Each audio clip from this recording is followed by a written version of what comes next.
კიდევ ერთხელ მოგესალმებით, თქვენ უყურებთ გადაცემას დღის თემა, მე ვარ მისი წამყვანი თამთა სანიკიძე.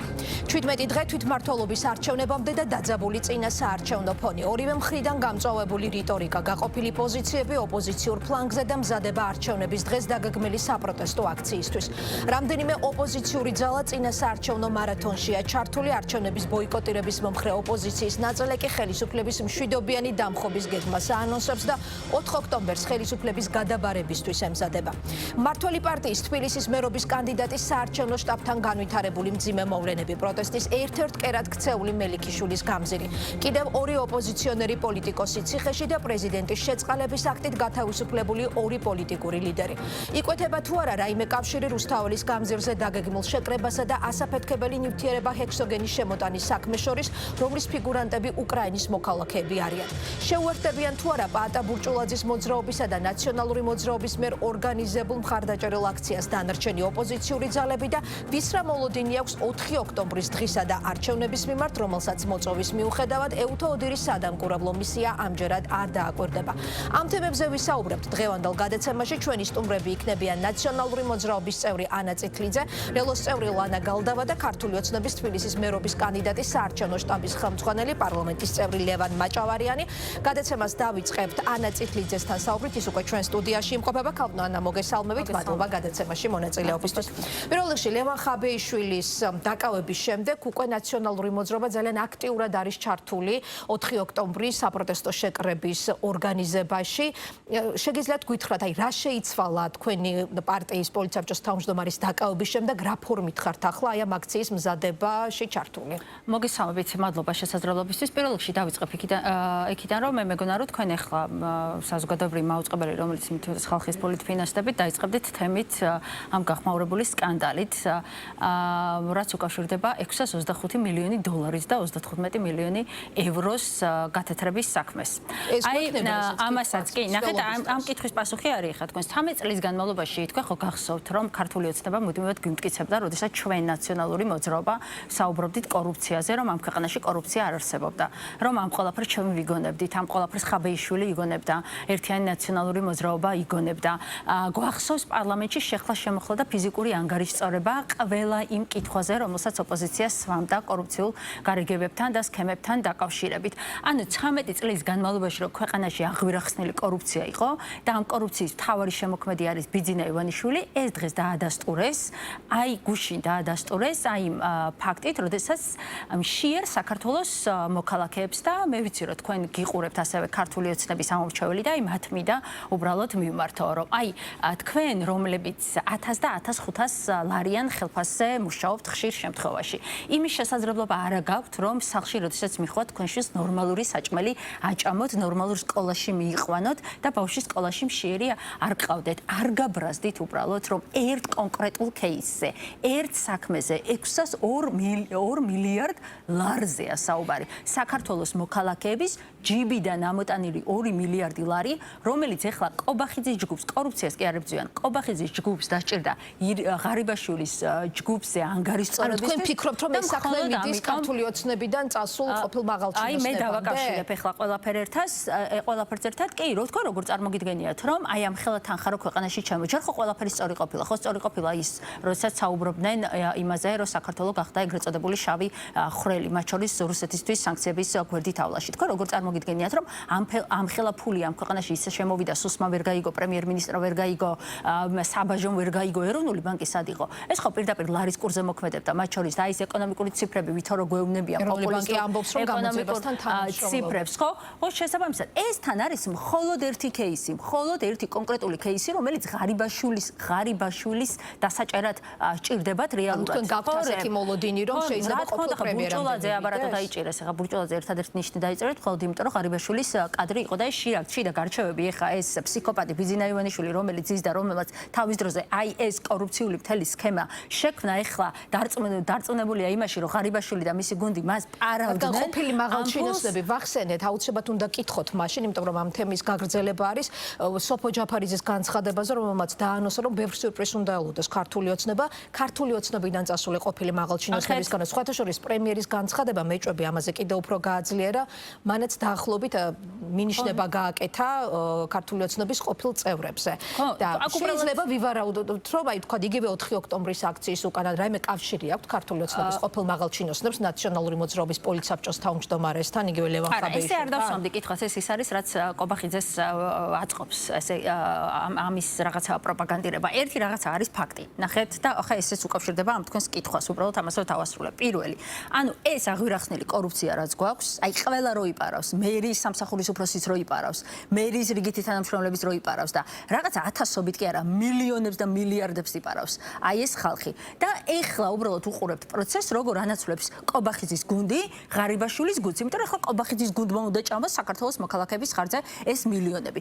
ამიტომაც აი ამ ყველაფრის გათვალისწინებით რაც ხდება, კი, ნამდვილად ბევრი სიურპრიზი ელოდება 4 ოქტომბრამდე, აი ამ ყველაფრის გათვალისწინებით რაც ქვეყანაში ხდება. იმის გათვალისწინებით, რომ ევროპული პერსპექტივა აკარგებენ ამ ქვეყანას, იმის გათვალისწინებით, რომ ვიზა ლიბერალიზაცია კითხვის ნიშნის ქვეშ დგას, იმის გათვალისწინებით, რომ თვითონვე დაადასტურეთ, რომ აღვირახსნელი კორუფცია, აღვირახსნელი აი ამ ქვეყანაში და ყველა უწყება არის ამ ყველაფერში, ხო, ჩართული. აი ამის გათვალისწინებით ერთადერთი კობახიძე რომელ კორუფციას უნდა ებრძოლოს, როდესაც თვითონ არის ერთ-ერთი ყველაზე მთავარი შემოქმედი და მარჯვენა ხელი იმ და თქვენ ღარიბაშვილსაც ასე მეკითხებოდით ზუსტად და კობახიძეს ამას კითხულობდა ზუსტად ღარიბაშვილთან. ნუ ჩემს კოლეგებს, რომლებიც ნუ რიტორიკა ყოველ შემთხვევაში ეს იყო.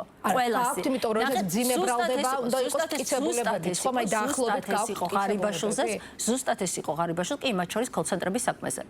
რომელიც უშუალოდ დაკავშირებულია ქართულ ოცნებასთან და ქართული ოცნების ერთ-ერთ მაღალჩინოსთან. დღეს რო კოლცენტრები ამ ქვეყანაში ფუნქციონირებს, კობახიძე მარიცის.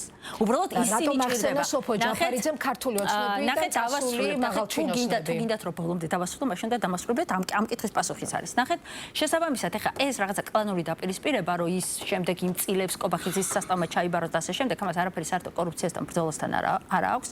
ამ ქვეყანაში გაუქმებულია არჩევნები, ამ ეს ქვეყანა არის ჩაფლული კორუფციის მორევში, ამ ქვეყანას მართავენ კრიმინალები და კრიმინალური ბანდა, რომლებიც საქართველოს მოქალაქეების ხარჯზე მდიდრდებიან და მილიარდებს იპარავენ, მაგრამ საქართველოს იზოლაციისკენ მიაქანებენ. ამ ქვეყანას ყავს ეგრეთ წოდებული ხელისუფლება, რომელსაც არავინ დედამიწის ზურგზე არ აღიარებს და ყავს ერთი შეშლილი ფსიქოპატი ბიძინა ივანიშვილი, რომელიც ამ ქვეყანას მართავს. ამ ყველაფრის გათვალისწინებით ერთადერთი გამოსავალი არის 4 ოქტომბერი. 4 ოქტომბრამდე სანამ გადავალთ ნატომ ახსენა სოფო ჯაფარიძემ ქართული ოცნებიდან წასული მაღალჩინოსნები და მათგან მოსალოდნელი სიურპრიზები. და მოგიწევდა სოფო ჯაფარიძე გიპასუხებდათ. მე რა ჩემი თანდაპარტიელი ბევრია, მაგრამ რა შეეხება ეხლა ამ კითხვას მე გიპასუხებთ ამ კითხვაზე. პირველი, იმიტომ რომ ბევრი სიურპრიზი უნდა ელოდეს, კი, ნამდვილად. იმიტომ რომ ძალიან ბევრი ადამიანი, მათ შორის ქართული ოცნების შიგნით, არა მე ვერ დავადასტურებ, რომ რამე კავშირი გვაქვს რომელიმე მათგანთან, მაგრამ ერთი რაღაცა არის ფაქტი, რომ ქართული ოცნება, ეხლა თქვენც რო ამ კითხვას მისვამდეს, იცი რას მეუთითებს? ქართული ოცნება ისეა ჩამოშლილი და ისეა დასუსტებული, რომ ერთმანეთს არ ენდობიან ორი ადამიანი, ერთმანეთს ვერ ელაპარაკება, იმიტომ რომ იმ ერთმა არ იცის რომელი ისა რა გაიტანს მაგ ამბავს. ჩამოშლილი არიან გედედეს დონეზეც, კი, იმიტომ რომ ლევან ხაბეიშვილის დაკავებისას თავარი ბრალდება რაც იყო, რომ ვითომ ქრთამის შეთავაზება, მიუხედავად იმისა, რომ ყველამ გავიმეორეთ ეგ შეთავაზება და მე სუსმან გითხრა, თქვენ არ გვაინტერესებთ, ხაბეიშვილი გჭირდებოდა ჩვენ და ხაბეიშვილის დაჭერა ჭირდებოდათ, იმიტომ რომ ხაბეიშვილი ამით აღიარეს ფაქტობრივად როგორც რევოლუციის ლიდერი, ხო? რეალურად ის რო პრობლემა აქვს გედედეში, პრობლემა აქვს თავდაცვაში, პრობლემა აქვს პარტიულ ნახეთ სხვა ლიდერები და ორგანიზატორები. ნახეთ, კი, მოუყვები, ნახეთ, პრობლემა და რღვევა აქვს ქართული ოცნების პარტიის შიგნითაც, იმიტომ რომ რეალურად ღარიბაშვილი, ლილუაშვილი და გომელაური, რომლებიც ყველაზე მნიშვნელოვანი ფიგურები იყვნენ, მათ შორის კობახიძე მაგათთვის ვინ არის პარტიული აქტივისტი, არავინ საერთოდ თავფუჩეჩა ადამიანი, რომელიც საერთოდ არ იცოდნენ 2012-2013-ში ვინ იყო. მე გამოჩნდა რომ თუ ვინმე არის ქართული ოცნება, ეს ადამიანები არიან, ვინც ეს ყველაფერი შექმნეს, ხო? არა მხოლოდ დასახლებული გვარები, მე უფრო მეტი შემიძლია გითხრათ, რომ ქართული ოცნების შიგნით დღესაც მოქმედი არიან ადამიანები, რომლებსაც თვითონვე უნდათ ამ ბოროტების მანქანის დანგრევა საკუთარი ხელებით და იცით რატო თამთა? იმიტომ რომ ზუსტად იციან, რომ ოლიგარქია თავისივე შვილებს ჭამს ბოლოს და ისევე როგორც მიადგნენ ღარიბაშვილს, ისევე როგორც მიადგნენ ლილუაშვილს და გომელაურს, ისე მიადგებიან თითოეულ მათგანს. ამიტომ როცა ვსაუბრობ სიურპრიზებზე, კი, ძალიან ბევრი სიურპრიზი უნდა ექნება ქართულ ოცნებას. მე ასევე მინდა ვთქვა, რომ ღარიბაშვილი, რომელიც გამზადებული ყავდა დასაჭერად და შინაპატიმრობაში ყავდა, პასპორტები ჩამორთმეული აქვს და სუსი უთვალთვალებს და სახლიდან ვერ გადის და ქვეყნიდან ვერ გადის, არ მგონია მე ისეთი სულელი არც ღარიბაშვილი და არც ლილუაშვილი და არც გომელაური რეალაური ნამდვილად, რომ აი ის სულელურად დააჭერინებს თავფუჩეჩა ყობახიძეს თავს. ამიტომაც ბევრის მოლოდინი უნდა კონდეს ქართულ ოცნებას. მათ შორის, ამას გვანახებს მოვლენები. ამიტომაც არა მხოლოდ წასულებიდან თუ გაგდებულებიდან, როგორც თვითონ ეძახიან, არამედ დღეს მათ შორის მოქმედი ქართული ოცნების წევრებიდან, რომლებიც ხდებიან რასი პროტესტთან. ლევან ხაბეიშვილი იყო 4 ოქტომბრის შეკრების ლიდერი. თქვენ კონდათ აი ტექსტშიც გისმენდით და უზუსტობა იყო ტექსტშიც. ნაციონალური მოძრაობა არ არის ორგანიზატორი. თქვენ ახლა თქვით რომ ლევან ხაბეიშვილი იყო ლიდერი. არა, მე სხვა რაღაცა გითხარით. მე გითხარით რომ ქართულმა ოცნებამ, ნახეთ სხვა რაღაცა გითხარით. ქართულმა ოცნებამ ლევან ხაბეიშვილის დაჭერით თქო, თვითონ აღიარა ლევან ხაბეიშვილი რევოლუციის ლიდერად თქო. ჩვენ ამის საწინააღმდეგო არაფერი არ აგვაქვს, მაგრამ რეალობა არის სხვა. რეალობა არის ის, რომ 4 ოქტომბრის ორგანიზატორები არის პაატა ბურჭულაძე და რუსთაველის გამზირი, ნაციონალური მოძრაობა ცხადია, რომ უერთდება 4 ოქტომბრის მშვიდობიან დამხობას ამ ხელისუფლების, იმიტომ რომ ჩვენ 13 წელია ამ რუსული რეჟიმის ხელისუფლებაში. პაატა ბურჭულაძის სამოქალაქო მოძრაობა რუსთაველის გამზირი ორგანიზატორი და თქვენ უბრალოდ უერთდებით? თქვენ პირველივე დღიდან შევუერთდით, ისევე როგორც შევუერთდებოდით ნებისმიერ. რა თქმა უნდა, ჩართული ვართ. როგორც საქართველოს შემიძლია გითხრათ ჩემს თავზე, ანა წითლიძეზე, რომ მე ჩართული ვარ და ჩავერთვები ნებისმიერ ინიციატივაში, რომელიც რუსული რეჟიმის დამხობაში მიიღებს. და აი როგორი იქნება? შეგიძლიათ გეგმა გითხრათ, იმიტომ რომ პაატა ბურჭულაძეს იქნება 3 ადგილი. მე გეგმას ნამდვილად ვერ გეტყვით, მე შემიძლია ერთი რაღაც გითხრათ. მე შემიძლია გითხრათ ის, რომ 4 ოქტომბერი არის 70% შემდგარი ფაქტი. ის 30%, რაც საქართველოს მოქალაქეები მშვიდობიან ბრძოლას გულისხმობს რეჟიმის დასამხობა 4 ოქტომბერს, აი მშვიდად და ნარნარად რო დაიმხობა. აი ეს რეჟიმი. აი ეს არის მშვიდობიანი დამხობა. რამდენად შესაბამისია ეს ორი სიტყვა ერთმანეთთან? ამიტომ თქვენ ვარდების რევოლუცია გახსოვთ? რა თქმა უნდა. კი, ხო? აი ზუსტად ესე. როგორც ვარდების რევოლუცია, აი ისე რომ არც ერთი ადამიანი არ დაშავებულა, შვიდა და წყნარად, როგორც მოუწია. აი ვარდების რევოლუცია იყო მშვიდობიანი ხალხის რევოლუცია. ზუსტად ესეთი იქნება 4 ოქტომბერს მშვიდობიანი ქართველი ხალხის რევოლუცია, მაგრამ ქართულმა ოცნებამ უნდა იცოდეს რეჟიმა ერთი, თამთა აუცილებლად, რომ ყველა სხვა აქციებისგან განსხვავებით, როდესაც სპეცრაზმი მოდიოდა და თქვენ გავთ ხო ეს კადრები ნანახი როგორ უსწორდებიან და როგორ სასიკვდილოდ ურტყამენ. აი ლევან ხაბეიშვილზე რო ვლაპარაკოთ, ლევან ხაბეიშვილი სასიკვდილოდ როცემეს, თამთა და ღმერთმა რომ გადაარჩინა. ერთი ადამიანი მაინც არის დაკავებული ამ საკითხთან დაკავშირებით? 500 ახალგაზრდა რო დაიჭერეს და სასიკვდილოდ სცემეს, რომ დაასისხლიანეს და წამების კაბინები რომ მოუწყოს ავტობუსებში და მარშრუტკაში გედედებ. ერთი ადამიანი მაინც არის ამ ყველაფერთან დაკავშირებით პასუხისგებაში მიცემული? არც ერთი. ნახეთ, უნდა იცოდეს ერთადერთი რამე ბიძინა ივანიშვილმა 4 ოქტომბერთან დაკავშირებით და სპეცრაზმა. თუმცა ახლა ეს სპეცრაზმის არ არის ის სპეცრაზმი, სხვათა შორის, რომელიც დეკემბერში გვარბევდა, იმიტომ რომ ხარება აღარ არის და ხარებასთან ერთად ის სპეცრაზმი აღარ არის. შესაბამისად ეჭვმეპარება, რომ საერთოდ ძალების გამცემი მიყავდეთ შინაგან საქმეთა სამინისტროში ვინმე, ამ სპეცრაზმის რაოდენობაც არ არის ამოწურვადი.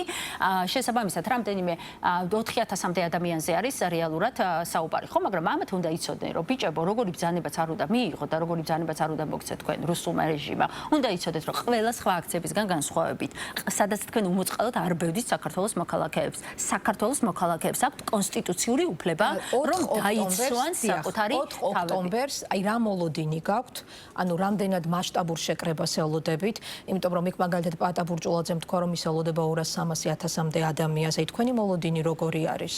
ჩემი მოლოდინიც არის მსგავსი და მე მოვიწოდებ საქართველოს მოქალაქეებს თქვენი ეთერის მეშვეობითაც მოვიწოდებ რომ არანაირი 4 ოქტომბრის არჩევნები არ არსებობს. ამ ქვეყანაში არჩევნები არ არსებობს. ეს არის ფარსი და არის რუსული სპეცოპერაცია. ერთადერთი რაც ამ ქვეყანაში ცვლილებებს მოიტანს, ეს არის 4 ოქტომბრი მშვიდობიანი რევოლუცია. ამიტომაც ნურავი ნუმივა საარჩევნო უბანთან, ნუ მივლენ და ნუ შეეცდებიან გააправონ რუსული სპეცოპერაცია. რუსთაველზე 4 საათზე არის რეალური არჩევნებზეც კითხავთ აუცილებლად, მაგრამ მანამდე ტექნიკურ მთავრობას წარმოადგენთ, პაატა ბურჭულაძემ უკვე დაანონსა ეს. უკვე შემადგენლობა შერჩეული ყავთ და რატომ არ აჩნდათ ნახეთ, მე მესმის ეს ინტერესი, აბსოლუტურად ლეგიტიმურია ეს ინტერესი, თუმცა კიდევ ასეთია თქო ამბიციური გეგმა რომ თქვენ იბარებთ ხელისუფლებას, მაშინ უნდა იცოდეს ხომ ის შეხედულმა საზოგადოებამ ვის წარუდგენთ. ხო, გასაგებია, ამასთან დაკავშირებით. ახლა ამ შეკითხვის ადრესატი მე არა ვარ, ამ შეკითხვის ადრესატი არის პაატა ბურჭულაძე. ხა თქვენ მეუბნებით რომ პაატა ბურჭულაძემ თქვა, მე ვერ გაგცემთ პაატა ბურჭულაძის ნაცვლად ნახოთ. ხომ ერთად გიგმავთ და ნახეთ, ორგანიზებთ. მე ვერ გაცემთ ამასთან დაკავშირებით პასუხს. ეს უნდა კითხოთ პაატა ბურჭულაძეს.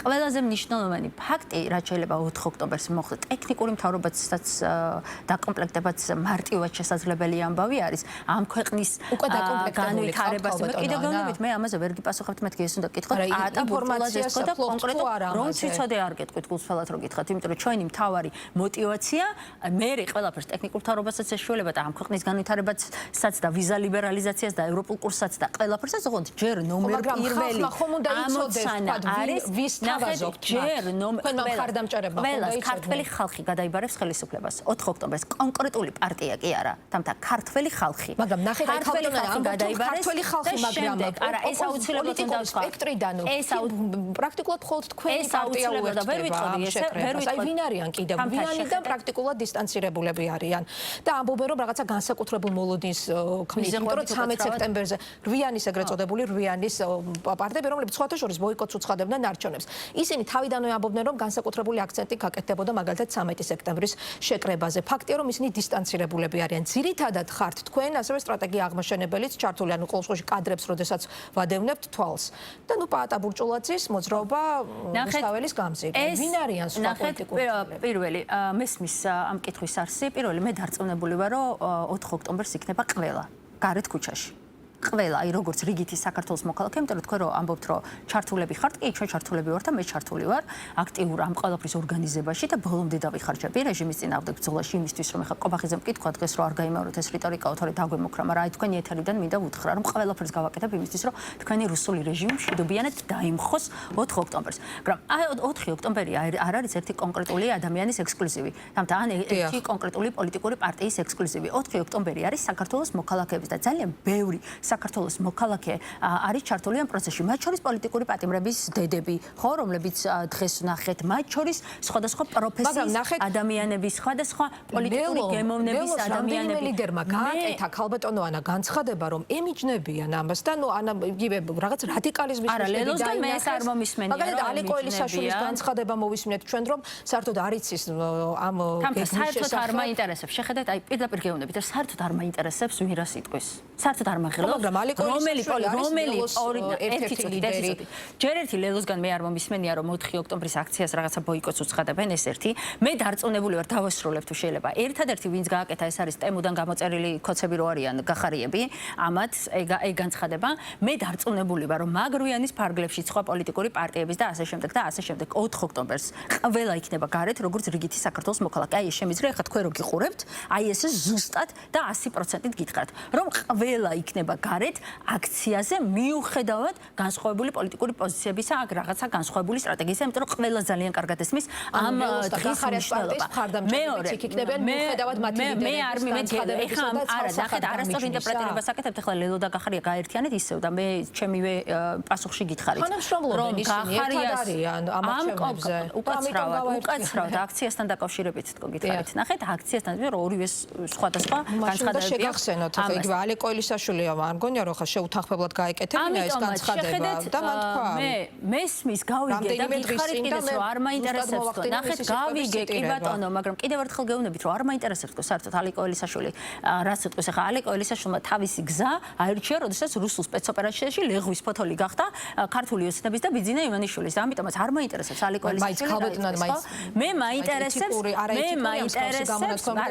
თავისივე სიტყვები არის ალე კოელისაშვილის სხვათა შორის ოღონდ იმავე ლეღვის ფოთოლი გახდა რაზეც თვითონ ყვებოდა მე მაინტერესებს ამომრჩეველი და მე დარწმუნებული ვარ რომ ყველა ოპოზიციური ტიპის ამომრჩეველი ყველა აბსოლუტურად ვინ ვის უჭერს და მხარს ბოლო არჩევნებზე ან ეხლა რა პოზიცია არჩევნებთან დაკავშირებით არ აქვს მნიშვნელობა აუცილებლად იქნება 4 ოქტომბერს ამაში ვარ ღრმა დარწმუნებული მაგრამ ჩვენი გზა გვაქვს ჩვენი ხედვა გვაქვს მონაწილეობთ არჩევნებში წარმოდგენა არ მაქვს არ მქონია პაატა ბურჭულაძესთან კომუნიკაცია ნეპალის სცენარი იქნება თუ ზიმბაბვეში წარმოდგენა არ მაქვს რა სცენარი იქნება ილისაშვილმა თქვა ხო ანუ გავიგეთ კი ბატონო 16 სექტემბერს კი ბატონო თუმცა ეს არ არ გამორიცხავს იმას, რომ იმ დღეს შეიძლება აქციაზე იყოს და კიდევ ერთხელ ვიზახი, მე დარწმუნებული ვარ, რომ საქართველოს მოქალაქე მიუხედავად ოპოზიციურად განწყობილი, მიუხედავად განსხვავებული პოლიტიკური პოზიციებისა, ყველა მანდ იქნება აბსოლუტურად, რომ ყველა ამ ადამიანს შეიძლება განსხვავებული პოზიციები ჰქონდეთ, მაგრამ ამ ქვეყნის მომავალი ნამდვილად ვიანის მონაწილე პარტია გითხრათ. ეხლა რამინდა გითხრათ. ნახეთ, თქვენ სწორი კითხვა დასვით, მანამდე, როდესაც იკითხეთ, რამდენად მნიშვნელოვანი იქნებოდა ხალხის რაოდენობა 4 ოქტომბრის აქციაზე. ეს არის ერთ-ერთი ყველაზე მნიშვნელოვანი და ყველაზე გადამწყვეტი იმისთვის, რომ 4 ოქტომბერი სრულფასოვნად შედგეს მშვიდობიანად და მშვიდობიანად ეს რეჟიმი დაემხოს. ამიტომაც მოლოდინი იმისი და ეს უნდა ისმოდეს საქართველოს მოქალაქეებს ძალიან კარგად, რომ მოლოდინი იმისი, რომ ქუძზე კაცი იქნება 4 ოქტომბერს. აი იმდენი თქვენ ხო გახსოვთ 200,000 საქართველოს მოქალაქე თბილისის ქუჩებში რო იდგა და რო იცავდა ამ ქვეყნის თავისუფლებას. აი იმაზე ნაკლები ადამიანი არ უნდა იყოს 4 ოქტომბერს იმისთვის, რომ ჩვენ იმავე დღეს შევძლოთ დასრულება ამ რეჟიმის და დარწმუნებული ვარ, თუ არ იქნება თქვა იმ რაოდენობის იქნება დარწმუნებული გეგმა რა არის. აი ეს არ არის მარტო თვითონ ოპოზიციიდანაც მიგითითებენ ქალბატონ ანა რომ რაღაც განსაკუთრებული მოლოდინების შექმნა ხდება წინასწარ და შემდგომ თქვა იმედ გაცვლება. იცი ამ ხალხზე რა შემიძლია თქვა? არ მაინტერესებს თქო თამთა გითხარით, ნახეთ ძალიან მარტივად, მე მაინტერესებს საქართველოს მოქალაქეების განწყობა. და საქართველოს მოქალაქეების განწყობა უმრავლესობრივ არის ის, რომ მათ უნდათ ამ რეჟიმის დამარცხება. შესაბამისად, ეხლა ვიღაცა პარკეტის პოლიტიკოსი, რომელიც ბიძინას ამშვიდებს, რომ ნუგეშინია ბიძინა, ანუ წარმოგიდგენთ რა რეალობაში ვართ. ბიძინა ივანიშვილი თვითონ ამბობს, რომ ცუდად მაქვს საქმე, შეგნით ყველაფერი მერღვევა. იქ ხაბეიშვილი დაიჭირა და ამით ფაქტობრივად აღიარა, რომ თუ რამის ეშინია ქუჩის პროცესები და ამით ხაბეიშვილი აღიარა რევოლუციის ლიდერად. ანუ გიზგავს ივანიშვილი, დაასდევს ხანვისიჭოს 4 ოქტომბერი გიჟებს გონა სპიკერები გამოდიან და იძახიან, რომ დარხეული გვაქვს 4 ოქტომბერს და აქეთ მეორე მხარეს არიან ადამიანები. არა, შეხედეთ, დავასრულეთ თუ შეიძლება არ მაღელოს, მე საერთოდ არ უყურებ არც ერთ მათგან სერიოზულად. ნახეთ და მეორე მხარეს უცებ არიან ადამიანები, რომლებიც არ ვიცი, სასარგებლო იდიოტები, რომლებიც ბიზნესს ეუბნებიან, რომ იცი რა ბიზნესია, ნუგეშინია, მან დამათ არანაირი გეგმა არ აქვს, ჩვენ ამ ყველაფერზე პასუხისმგებლობას არ ვიღებთ, გეგონება ვინმე საერთოდ ხავს რამეზე პასუხისმგებლობის აღებას, კონკრეტული პასუხისმგებელი პირები ყავს და ორგანიზატორები ამას. ეს ერთი ფორმაში საუბრობენ, რომ აი გააქვთ რაიმე მტკიცებულებები თუნდაც იმაზე, რომ თქვა ვიღაცას პასპორტები ჩამოართვეს, აი რაზეც თქვით ახლა ყოფილ მაღალ ჩინოსნებს რომ მათ დაჭერა საპირე. ანუ თქვენ ხელბორკელები დადებული ირაკლი ღარიბაშვილს როდესაც ნახავთ, მაგ იმაში დაიჯეროთ. მესმის ეს ყველაფერი, მესმის ეს ყველაფერი, მესმის ყველაფერი, კი, ნამდვილად, მესმის და 13 წლის განმავლობაში ზუსტად ეს გავსი კითხვა გვესმოდა, როდესაც ჩვენ საუბრობდით ღარიბაშვილზე. მაგრამ არა, ეს არის კონკრეტული უტყუარი ინფორმაციები, რომლებიც ჩვენ გვაქვს. მე არ დაგისახელებთ თქვენ ამის წყაროს. ბუნებრივია. შესაბამისად, ეს არის კონკრეტული უტყუარი ინფორმაციები და ყველაფერი, რაც ლევან ხაბეიშვილმა სხვადასხვა თქვა, იწინასწარმეტყველა ჯუანშერ ბურჭულაძის დაჭერაც კი და ასე შემდეგ, ყველაფერი ახლა ამაში მაინც ხომ მეთანხმებით ბოლო თვეებში რაც თქვა, ყველაფერი სიტყვა რა საიდან გვაქვს ეს ინფორმაციები, ყობახიძემ იმტრიოს თავი და იმან რა ქვია, მდინარეძე ოროსანმა იმტრიოს თავი. ჩვენთვის მაგას მნიშვნელობა არ აქვს. ჩვენთვის ყველაზე მნიშვნელოვანი კიდევ ერთხელ ვიმეორებ, ეს არის 4 ოქტომბერი, უდიდესი შესაძლებლობა საქართველოს მოქალაქეების, კიდევ ერთხელ ვიმეორებ, 4 ოქტომბერის 70% არის შემდგარი ფაქტი, რომელსაც თვითონ ბიძინა ივანიშვილი აღიარებს. არასოდეს ასეთი სუსტი, ასეთი დაქუცმაცებული ქართული ოცნება არ ყოფილა, როდესაც ერთმანეთს არიან დარეული და ერთმანეთს ჭამენ და ვინ ვის დაიჭერს და ვინ იქნება შემდეგი არ იცის. 4 ოქტომბერი არის ამ ქვეყნის გამარჯვების დღე, საქართველოს მოქალაქეების გამარჯვების დღე, მშვიდობიანი რევოლუციის დღე, რეჟიმი მშვიდობიანად დამხობის დღე. ამიტომ ძალიან მნიშვნელოვანია, რომ 4 ოქტომბერს ქუძზე კაცი იყოს რუსთაველზე. და ხელისუფლების გადაბარების გეგმა რას გულისხმობს? საღამოს 8 საათზე თან როგორც ხდება ხელისუფლების გადაბარება? ხელისუფლებას გადაიბარება საქართველოს მოქალაქეები მშვიდობიანი რევოლუციით. ამის შემდეგ უკვე საქართველოს მოქალაქეები თავისუფალი სამართლიანი არჩევნებით გადაწყვეტენ, ვის უნდათ რომ ეს ხელისუფლება ჩააბარო. მადლობა. ანა წითლიძე, ნაციონალური მოძრაობის წევრი, პასუხობდა გადაცემა დღის თემის შეკითხვებს პირდაპირ ეთერში და როგორი არის, თქვა, დაანონსებულ და საპროტესტო შეკრებასთან დაკავშირებით იმ პოლიტიკური ძალის პოზიცია და ხედვა, რომელმაც გადაწყვეტა თვითმმართველობის არჩევნებში მონაწილეობა, მიუხედავად დანარჩენი ოპოზიციის არჩევნების ბოიკოტის მომხრე ოპოზიციური ძალების მოწოდებებისა, რომ გადაეხედათ და შეეცვალათ ეს პოზიცია. მას ახლა გავიგებთ უკვე ლელოს წევრისგან, ლანა გალდავასგან, რომელიც შემოგვიერთდა ეს წუთია სტუდიაში. მოგესალმებით, ქალბატონ ლანა, მადლობას გიხდით გადაცემაში მონაწილეობისთვის. მოგესალმებით და მივესალმებით ტელემაყურებელს. პირველ რიგში დავიწყოთ 4 ოქტომბრის აქციაზე საუბრით, იმიტომ რომ ჩვენ მაინც ცალსახა პოზიცია ვერ მოვისმენთ გიორგი გახარიას პარტიისგან განსხვავებით. მართალია გაკეთდა ცალკეული ლიდერების მხრიდან კომენტარები იგივე ალე კოლისაშვილის მხრიდან, რომ არიციან ამ გეგმის შესახებ საერთოდ და რომ თქვენ გაქვთ თქვენი საარჩევნო გეგმა და სტრატეგია, მაგრამ ლელო იქნება თუ არა 4 ოქტომბერს რუსთაველის გამზირზე. 4 ოქტომბერს ჩვენ ვიქნებით, რა თქმა უნდა, დილიდან საარჩევნო უბნებთან. მთელი დღის განმავლობაში ჩვენ გვაქვს ძალიან დიდი სამუშაო, რაც იქნება ჩვენი ამორჩევლების მიმართულებით მაქსიმალური ყურადღების გამოხატვა და შემდეგ უკვე ხმების დაცვა. რაც შეეხება უშუალოდ 4 ოქტომბრის აქციას, აქვე მინდა განვაცხადო, რომ ჩვენ ამ აქციის ორგანიზატორები არ ვართ, ჩვენ არ ვართ იმ გუნდში და არც ვიცით ვინ არიან ორგანიზატორების გუნდი, ჩვენ ვართ თავისუფალი მოქალაქეების გაერთიანება, რა თქმა უნდა, ვისაც აქვს სურვილი, მას შეუძლია მივიდეს. პროტესტი თავის მხრივ აბსოლუტურად არ გამორიცხავს იმას, რომ ჩვენი მომხრეები დილით იყვნენ საარჩევნო ყუთებთან და შემდეგ საღამოს მივიდნენ არჩევნებზე. რაც შეეხება ლიდერების უშუალოდ რაც შეეხება 4 ოქტომბრის თარიღს, ჩვენ ბრძოლაში ვართ, როგორც 4 ოქტომბერს, ასევე 5 ოქტომბერს და ნებისმიერ ბრძოლაში, რომელიც არის ჩვენი ყველა ადამიანი ინდივიდუალურად იღებს გადაწყვეტილებას, თავისუფალი მოქალაქეების გაერთიანება, ჩვენ რა თქმა უნდა პასუხისმგებლობას ვერ ავიღებთ იმ აქციაზე, რომლის ორგანიზატორებიც არ ვართ, მაგრამ მიუხედავად ამისა, ჩვენ ვამბობთ ერთს, რომ ჩვენ დილიდან 8 საათამდე რა თქმა უნდა ვიყოთ საარჩევნო უბნებთან. ამის მიღმა, ვინ წავა და ვინ არის აქციაზე. ურთიერთ გამომრიცხავი ხომ არ არის ქალხნოვან და ეხლა შევეცდები თქვა აი რას გულისხმობ ამ შეკითხვაში. თქვენ გადაწყვეტეთ, რომ არჩევნების გზით მიდიხართ, მონაწილეობთ თვითმმართველობის არჩევნებში. ამავდროულად ჩვენ ვამბობთ და არ გამორიცხავთ თქვა იმ აქციაზე მისვლას, რომელიც ამბობს, რომ ეს ხელისუფლება უნდა შეიცვალოს არა არჩევნების გზით, არამედ რევოლუციის გზით, რაღაც ურთიერთსაწინააღმდეგო პოზიცია ხომ არ არის? ჩვენ მუდმივად ვამბობთ, რომ ჩვენ შევედით ამ არჩევნებში, იმიტომ რომ ჩვენ მიგვაჩნია დამატებით პარალელური ბრძოლის ფორმატ. ჩვენ ვართ პროტესტში, ვართ ყველა აქციაზე, რომელიც არის საქართველოს ეროვნული ინტერესების შესაბამისი, რომლის მოთხოვნა არის ყოველთვის ხელახალი არჩევნების ჩანიშვნა და პოლიტპატიმრების გათავისუფლება. სხვა აქციები, რომლის მოთხოვნაც არის ბოიკოტირება, რა თქმა უნდა, ასეთ აქციებს არ ვუერთდებით და იმ აქციების შინაარსი, რომლის შინაარსიც არის ოპოზიციის შიგნით რაიმე განხეთქილების დათესვა. ასეთი სტილის აქციების მონაწილეები ჩვენ არ ვართ ხოლმე. რაც შეეხება უშუალოდ ამ აქციას, კიდევ ერთხელ ვიმეორებთ, რომ ორგანიზატორებში ჩვენ არ ვართ.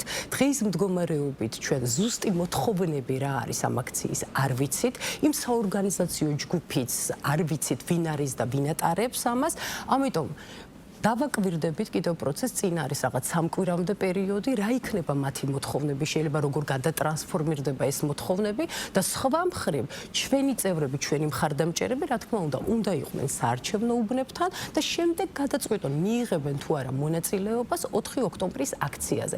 ჯერ ვართ დაკვირვების პროცესში და ვნახავთ როგორი და რა მოთხოვნები იქნება ამ მონაწილეებს. ჯერჯერობით რასაც ვხედავთ კონკრეტული პირებისგან, არა რაღაც უფრო მეტად ბუნდოვანებით არის ეს საკითხი მოცული, ვინ არის ორგანიზატორი, რა არის სამოქმედო გეგმა. ამიტომაც წინასწარ გაცხადებული პოზიცია იმასთან დაკავშირებით, რომლის ორგანიზატორები ჩვენ არ ვართ და არ ვიცით რა არის მათი სტრატეგია და სამოქმედო გეგმა ცხადია, მაგრამ ზოგადად ჩვენთვის კონკრეტულად ერთი თარიღის დაკიდება არ არის მიზანშეწონილი, ჩვენ ყოველთვის ვამბობთ, რომ ბრძოლაში ვართ, ჩვენ ყოველდღიურად, ჩვენთვის ბრძოლა არის დღესაც, ბრძოლა არის ხვალაც, ბრძოლა არის 4-შიც საარჩევნო უბნებთან და ბრძოლა იქნება 5-შიც, სანამდე არ მივახცევთ ხელახალ საპარლამენტო არჩევნებს და არ მივახცევთ იმას, რომ გათავისუფლდნენ პოლიტპატიმრები. მაგრამ აი არჩევნების მიმართ რა მოლოდინები გაქვთ, იმიტომ რომ ოპოზიციის ნაწილმა გამოაცხადა ეს ყველაფერი ფარსად, თქვენ პირადად დაგადანაშაულოთ თქვენი პოლიტიკური ძალა ხელისუფლებასთან მოკავშირეობასა და გარიგებაში და ღიად აცხადებენ, რომ ეს არის რუსული სპეცოპერაცია.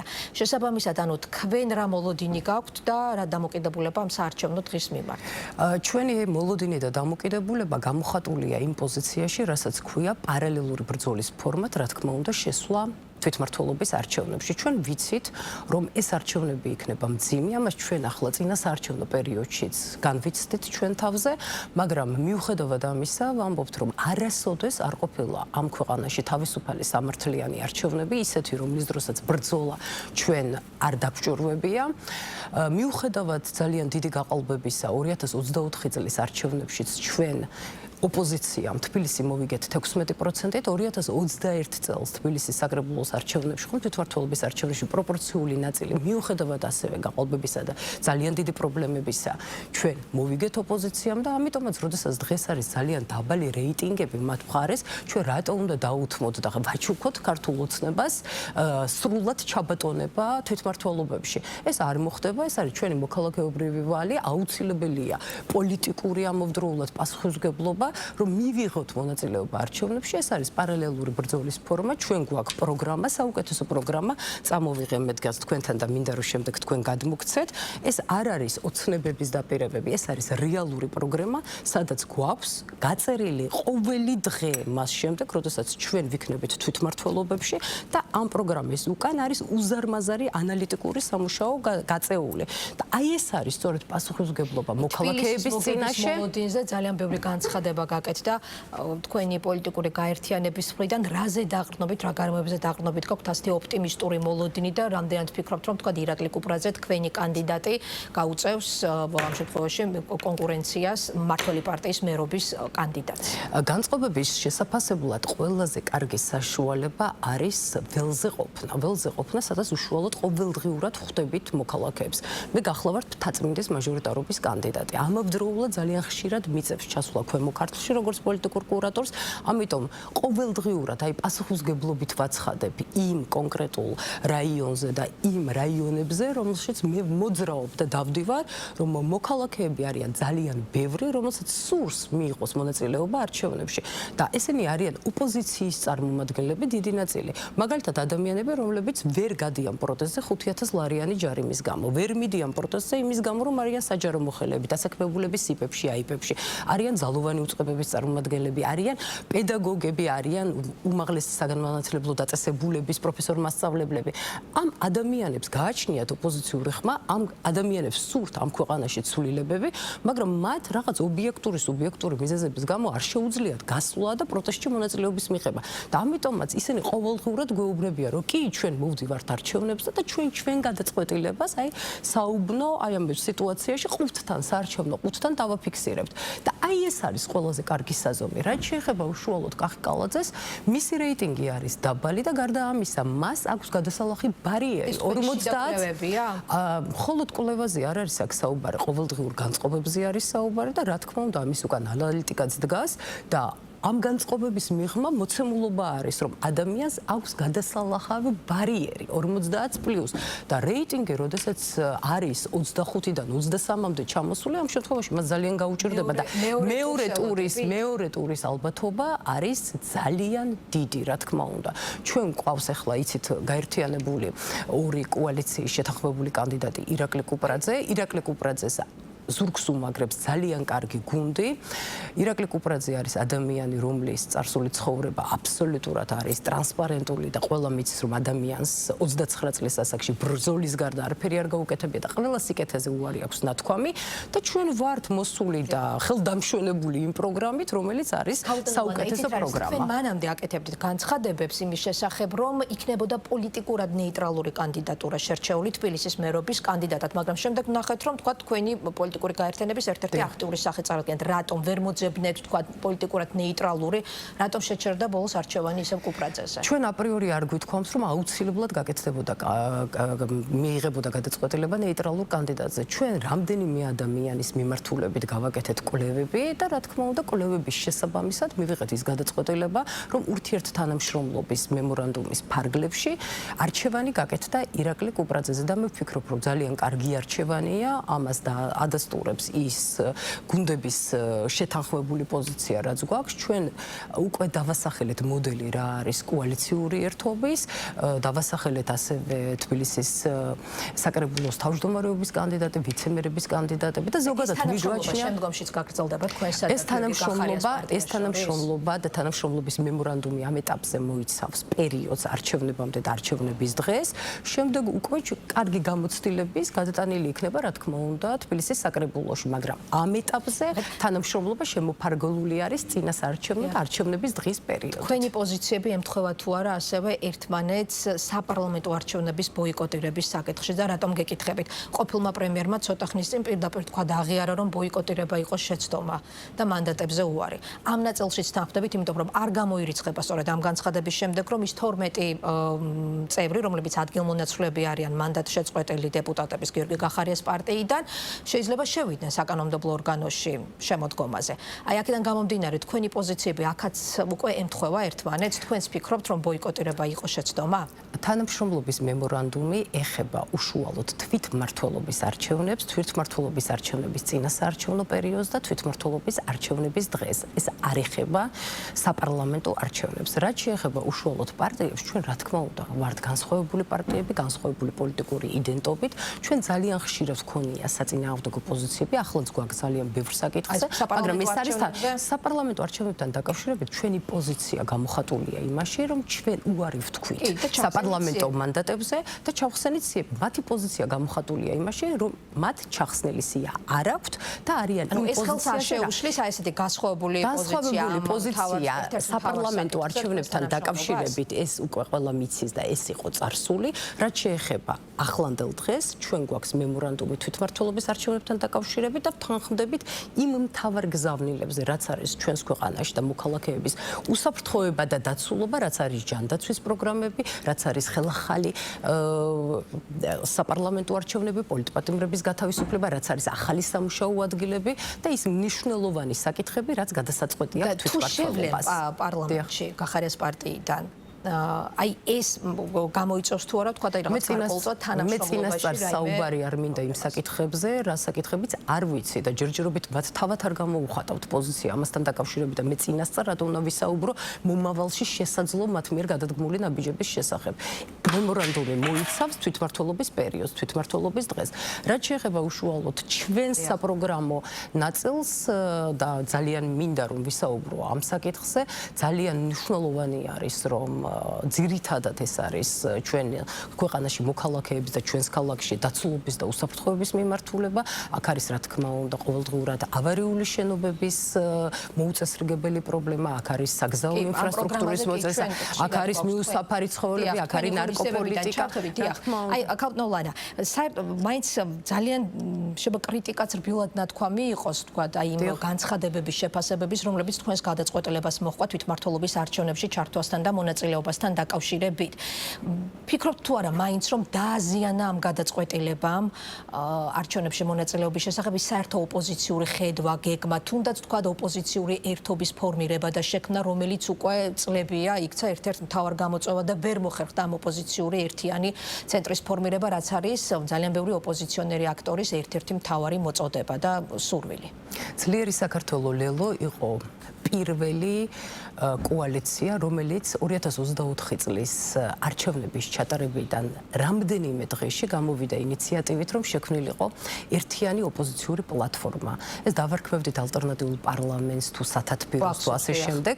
ამას არსებითი მნიშვნელობა არ ქონდა. ჩვენ ვიყავით ინიციატორი იმ ორი გაერთიანებული დიდი მოწვევის, რაც შემდეგ დასრულდა ქორთიერთმარიოში ძალიან მძიმედ და დააკავეს პოლიტიკური ლიდერები.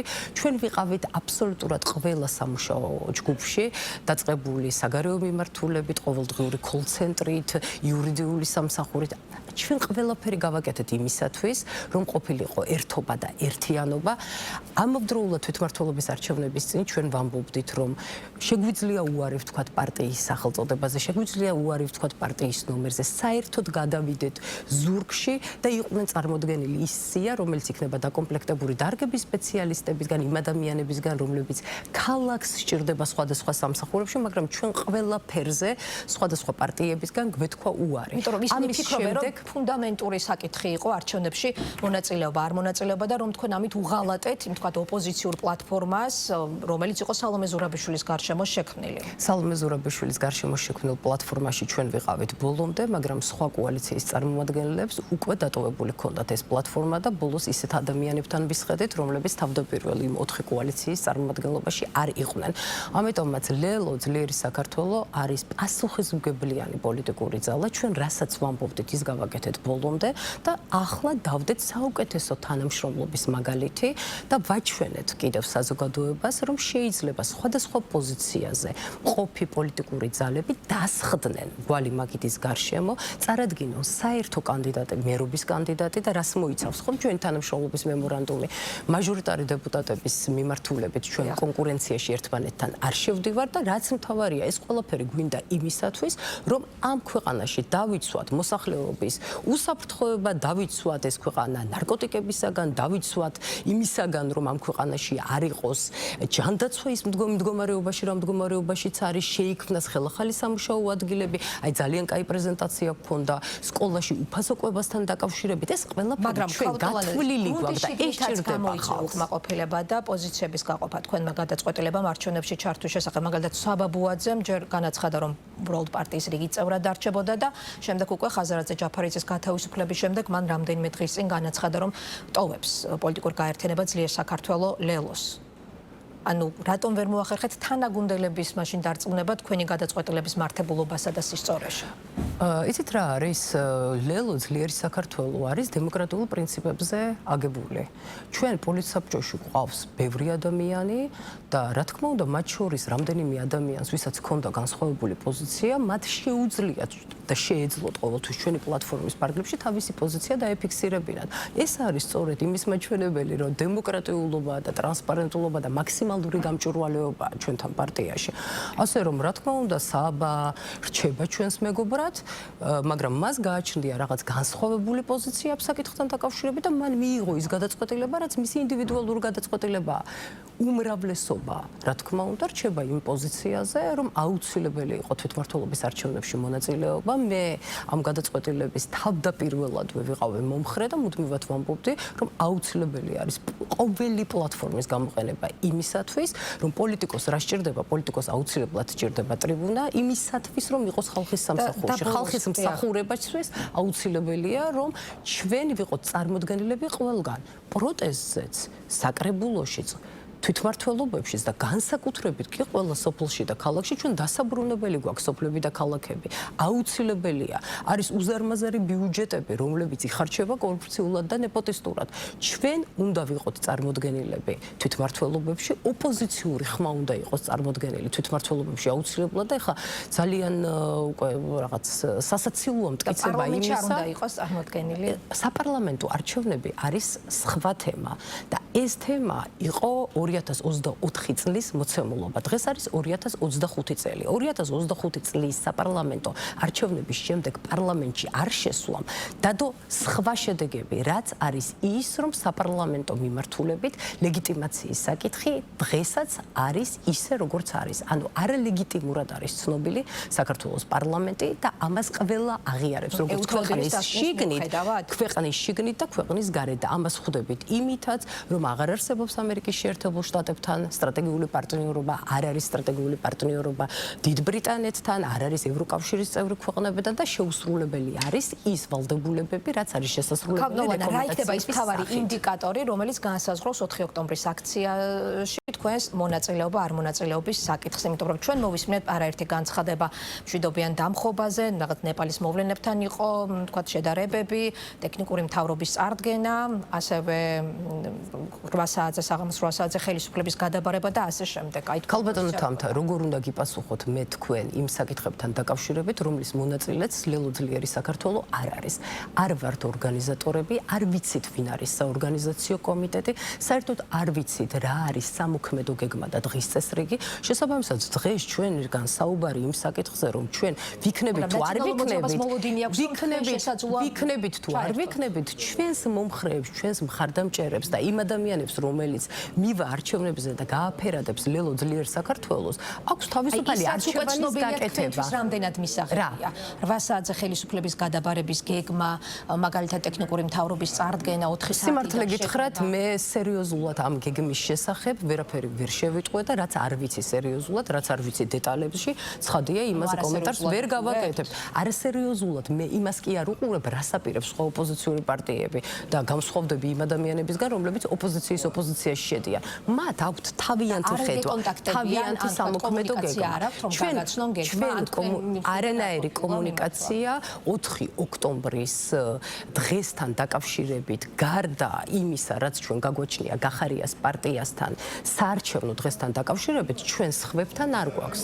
ჩვენ ვართ ყველა აქციაზე, პროტესტი რა თქმა უნდა არასოდეს არ უშლის ხელს არჩევნებში მონაწილეობის მიღებას, მაგრამ ვამბობთ და ვეუბნებით მოსახლეობას, რომ არ ვართ ორგანიზაცია ამ საორგანიზაციო კომიტეტის წევრი, ჩვენ ვართ მთლიანად ორიენტირებული არჩევნებზე, ჩვენთვის ბრძოლა არ იწყება ერთ დღეს და არ თავდება ერთ დღეს, ვიყავით ამ ბრძოლაში, დღეს ვართ ამ ბრძოლაში და კიდევ ვიქნებით, სანამ არ მივაღწევთ ხელახალ საპარლამენტო არჩევნებს, პოლიტპატიმრების გათავისუფლებას, თბილისის დაბრუნებას და მთელი საქართველოს დაბრუნებას. მადლობა გადაცემაში მონაწილეობისთვის. ლანა გალდავა, ლელო ძლიერი საქართველოს წევრი პასუხობდა ჩვენ შეკითხვებს პირდაპირ ეთერში. ახლა გადაცემაში იქნება საარჩევნო რეკლამის დრო და რამდენიმე წუთში უკვე ლევან მაჭავარიანი, თბილისის მერობის კანდიდატის კახა კალაძის საარჩევნო შტაბის ხელმძღვანელი შემოგვიერთდება პირდაპირ ეთერში. დროებით.